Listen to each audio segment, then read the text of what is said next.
We have our sex survey later. You don't want to forget that. Yes, we have a revealing sex survey. You don't want to miss that later. But now, my first guest, an accomplished stage actor, but he's best known for his role as Captain Picard on Star Trek: The Next Generation. He'll also be performing in a play called Every Good Boy Deserves a Favor at the North Rock Auditorium in Minneapolis on March 27th. Please welcome Patrick Stewart.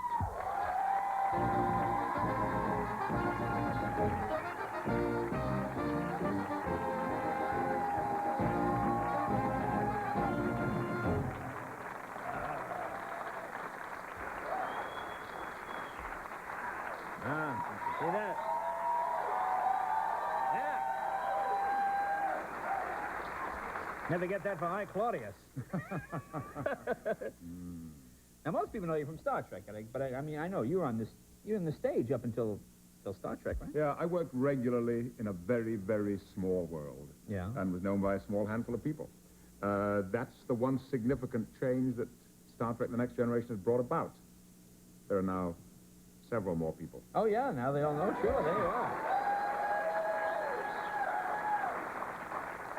Well, there's a real rivalry. Now, when you got offered this, did you jump at it, or did you say, oh, television, I can't be bothered. I'm a theater, I'm a thespian? No, it was unexpected, and it was an accident. It never should have occurred. I think that... Oh, no, why do you say it never should have occurred? No, what do you mean? Well, I was... at the stage of my career I was certainly not looking to do a TV series, and certainly not do a TV series in the United States. I had plans, all of which had to be put on almost perpetual hold.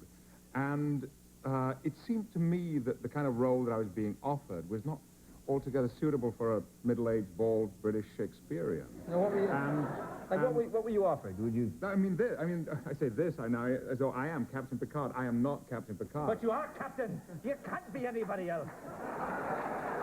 He is the captain, is he not?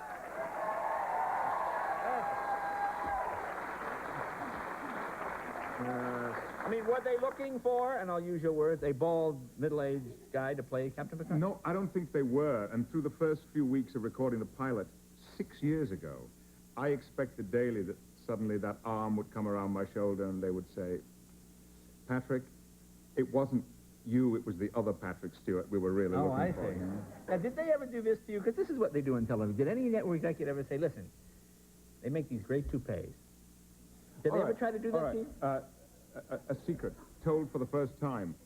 The last audition / interview that I did for the role, I did it wearing a hairpiece. Oh, really? And after... I would pay anything for that tape. I would pay anything just to have you go on perpetual hold with that thing. Was it one of these ones that have the thing hanging over the front like? No. It was a few strands of hair. A very modest little article called George. I'd had it for several years, and I'd worn it in Who's Afraid of Virginia Woolf for the character of George. That was its name. Afterwards, I was in a room. This is so undignified. No, but see, I think you look better. See, I think you look like How do you know? You haven't seen me with hair. But you would look like How can you say that? You would look like a Q-tip with hair. You would. I think... But you have a good head for this. There are people who don't have the head for that. If we had the technology here, they could do something with you and me so that they reversed our faces on the wrong body, so I could have your hair, you could have my head. Well, it's funny. You have to laugh more than anybody else. And in fact, you have a guest coming on later who is probably going to be laughing at the same part of the anatomy. Oh, there you are. Yeah. I was thinking just now when you were out here earlier, this thing about being funny. If you're criminals, if they do something bad, but it's funny, we're inclined to forgive them. We're inclined to say, well, it's all right because it was funny. Politicians, if they can do something funny, they raise our taxes, but they make you laugh. Politicians, politicians aren't funny anymore. No. I mean, when it comes to criticizing other politicians, what did we have this last time? Bozo, they said. Yeah. How original. I was remembering that Neil, the ex-leader of the Labour Party, Neil Kinnock, a couple of years ago, was heavily criticized by a member of the opposition. And somebody afterwards asked him what it felt like, and he said, it was like being savaged by a dead sheep. Funny. Yeah. Well, someone once... Well, my favorite quote is, politics is show business for ugly people. That's my favorite quote. But nowadays, not funny people. They've got to learn to be funnier. Yeah. Winston Churchill, being asked about Clement Attlee, described him as a sheep in sheep's clothing. Oh, that's a good one. Funny. And someone said to him, Mr. Churchill, but Mr. Attlee is a very modest man. And he said, yes, he has a lot to be modest about. Now, have you always been a good speaker? I mean, have you always been able, because, I mean, you command the language so well, and you speak so well. No, it came about through encountering people like you. It was... People like me? Yeah. It was forced on me. It was forced on me by attending events like this. You know, you have to. The fear is... I see. Not because people like me speak so poorly, and you were forced to do it. Oh, I see. You speak very nicely. You have a nice voice. Well, the trick is, you know, Americans, and this is something, you know, when you go to England, even small school children speak beautifully. They're interested. Well, Americans speak like, so I goes right, so she goes to me right, so then I goes to him. I don't feel like that anymore.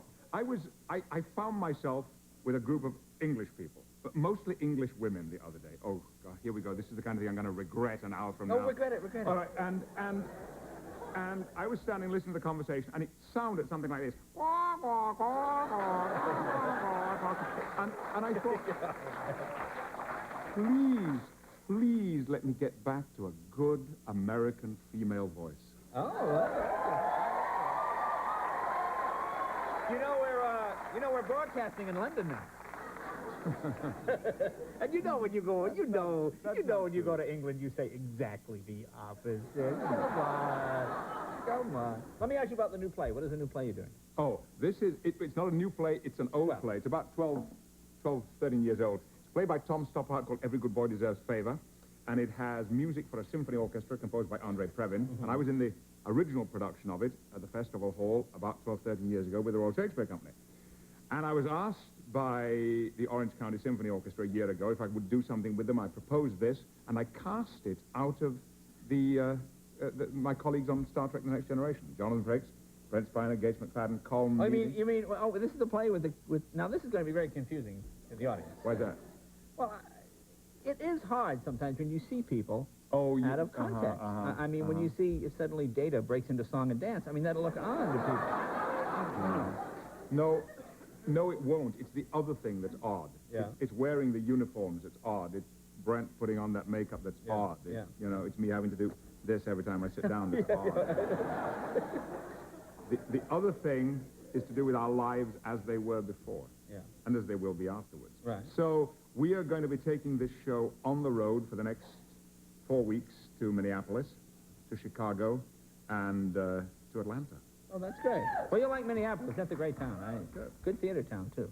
Well, that's terrific. All right, Patrick Stewart, ladies and gentlemen. The play is Every Good Boy Deserves a Favor. Thank you.